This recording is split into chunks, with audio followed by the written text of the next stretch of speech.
kematian Dante, anak artis Tamara Tiasmara dengan sejumlah kejanggalan pada 27 Januari lalu, terus menjadi perhatian publik. Sebelum menetapkan Yuda Arfandi sebagai tersangka, polisi telah melakukan pemeriksaan kepada 23 saksi, termasuk sang ibu, Tamara Tiasmara. Sikap Tamara dinilai janggal lantaran sempat menolak melakukan otopsi terhadap jasad sang anak dan tidak mau melihat rekaman CCTV saat kejadian. Merasa ada kejanggalan terhadap kematian sang anak, mantan suami Tamara yang juga ayah kandung Dante, Angger Dimas, mendatangi Polda Metro Jaya pada 3 Februari 2024 lalu untuk mencabut surat penolakan otopsi. Jadi kalau misalnya masih ada surat itu sebenarnya kan tidak bisa dilakukan otopsi. Gitu, yang mana berarti tidak bisa diketahui penyebab wafatnya anak saya itu apa. Gitu. Karena saya hanya ingin minta keadilan ya, minta keadilan. Dan diduga itu anak saya itu tidak tenggelam, tapi diduga ditenggelamkan. Itu yang membuat saya bukan mungkin lagi sangat emosi yang pasti. 3 hari berselang, usai surat penolakan otopsi dicabut, polisi pun membongkar makam Dante yang berlokasi di TPU Jeruk Purut, Jakarta Selatan. Tim forensik dari Rumah Sakit Polri didampingi petugas serta penyidik Polda Metro Jaya langsung melakukan serangkaian pemeriksaan otopsi. Proses pembongkaran makam Dante juga dihadiri orang tua Dante, Tamara Tiasmara, dan Angger Dimas. Pelaksanaan ekshumasi ini diharapkan nantinya bisa mengungkap tabir penyebab kematian daripada korban. Tentunya dalam hal ini penyidik dari Polda Metro Jaya akan mengutamakan pembuktian melalui Scientific Investigation Crime. Senin 12 Februari 2024, bertepatan dengan penetapan tersangka pembunuh Dante, Dokter Forensik Rumah Sakit Kramat Jati Farah Kaurau mengumumkan hasil otopsi jenazah Dante. Dokter menyebut Dante meninggal akibat tenggelam di kolam renang. Kemudian juga untuk pemastian tenggelamnya kami harus mengambil organ dari sumsum tulang, yaitu jadi tulang pahanya kami ambil untuk dilakukan pemeriksaan destruksi asam atau nanti kita periksa adanya tumbuhan air di dalam sumsum tulang tersebut. Kemudian hasil pemeriksaan otopsinya juga didukung kami temukan ada tumbuhan air dalam sumsum tulang dan organ hatinya.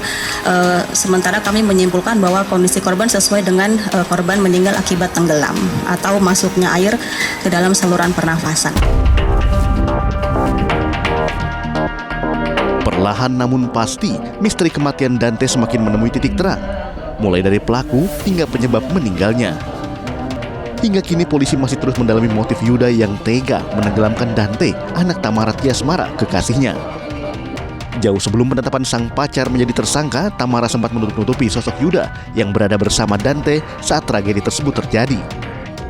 Tamara hanya menyebut menitipkan Dante kepada seseorang yang sangat ia percaya, tanpa menyebut nama Yuda dan status hubungan mereka. Pokoknya saya nyampe di lokasi itu, kondisinya kan Dante udah meninggal ya. Dan ditemani oleh siapa? Saya sudah ceritakan semuanya kepada pihak kepolisian. Bukan wewenang saya untuk memberitahu ke orang-orang itu. Saya sangat percaya, makanya saya titipin. Malah saya lebih percaya sama orang ini daripada sama susnya sendiri. Kenapa, Pak? Ya karena saya percaya sama dia. Yuda Arfandi, yang merupakan salah satu direktur di sebuah perusahaan jasa angkutan, telah menjalin hubungan dengan Tamara selama 2,5 tahun. Sebelum berpacaran dengan Tamara, Yuda diketahui pernah menikah dan memiliki seorang anak perempuan berusia 6 tahun. Di mana anak perempuan tersebut juga berada di TKP saat Yuda menenggelamkan Dante. Selain menyembunyikan identitas sosok yang berada bersama Dante saat kejadian, Tamara juga mengakui kalau ia sempat menggigit dan mencubit tubuh Dante saat berada di IGD rumah sakit usai tenggelam. Hal tersebut mengakibatkan adanya sejumlah luka lebam di tubuh Dante saat pemeriksaan awal. Di situ Dante udah di IGD, udah lagi tiduran, terus pas saya nyampe udah biru, badannya udah biru, nah itulah yang saya gigit-gigitin, pipinya udah gigit-gigitin, cubitin tangannya, pahanya aku cubitin. Pokoknya biar dia bisa respon gitu. Jadi pas sampai di situ keadaan Dante udah nggak sadar, ternyata udah meninggal. Selain itu, pihak kepolisian juga menyebut jika Tamara bersama tersangka Yuda sempat mendatangi kolam renang Taman Air Mas 1 minggu sebelum Dante meninggal. Keduanya mendatangi lokasi untuk mengecek seluruh fasilitas yang ada di kolam renang tersebut. Pakar psikologi forensik Reza Indragiri menyebut tidak menutup kemungkinan jika kasus pembunuhan terhadap Dante akan memunculkan tersangka baru. Coba dicek, diinvestigasi, ada tidak kemungkinan bahwa ini bukan merupakan kejahatan individual, tapi kejahatan berkelompok. Tidak dilakukan oleh satu orang di TKP, tapi melibatkan sejumlah orang. Mungkin ada yang berperan sebagai eksekutor, yaitu pihak yang secara langsung berhadapan-hadapan dengan korbannya. Ada juga barangkali yang berperan sebagai mastermind-nya, mengotaki.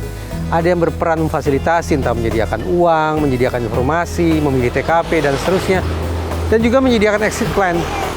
Yaitu bagaimana agar kemudian kasus ini tidak terungkap, mempersulit proses hukum, dan seterusnya.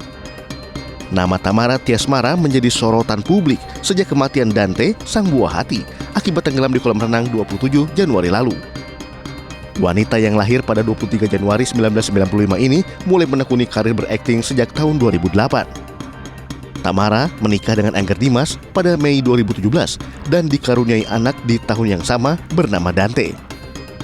Usai bercerai dengan Angger Dimas pada 2021 lalu, Tamara menjalin hubungan dengan Yuda Arfandi. Keduanya telah menjalin hubungan selama 2,5 tahun. Tamara sangat percaya dengan Yuda hingga kerap menitipkan Dante kepadanya. Namun, kepercayaan tersebut disalahgunakan sehingga menyebabkan anak semata wayangnya harus meregang nyawa di kolam renang. Alhamdulillah sekarang pelaku sudah ketangkap. Jadi ya dari kemarin kita tuh diam aja bukan berarti aku nggak ngapa-ngapain gitu. Ya, semua orang bilang aku diam. Tapi kan sekarang kasihan dia tahu, dia tahu, polisi tahu kalau aku tuh nggak diam. Kalau aku diam ngapain? Aku hari Kamis datang ke sini. Tadi juga aku udah lihat CCTV-nya dari awal sampai habis. Itu ya, gak mungkin lah aku tega gitu buat diam aja. Anak aku tuh meninggal loh, bukan koma, bukan cuma cacat, bukan cuma sakit gitu. Jadi nggak mungkin seorang ibu tuh diam aja anaknya digituin. Jadi ya mohon pengertiannya aja untuk semua, bukan berarti aku tuh nutupin. Tapi aku tuh mau proses ini berjalan lancar tanpa harus aku cuap-cuap dimanapun. Siapa sih ada yang nyangka? Gak mungkin ada yang nyangka. Tapi sekarang kita mau tahu apa motifnya. Kasus pembunuhan yang dilakukan oleh pacar ibu rupanya bukan pertama kali terjadi. Sejumlah kasus lainnya pernah terjadi di Indonesia. Seperti apa? Selengkapnya sesaat lagi tetap di iNews File.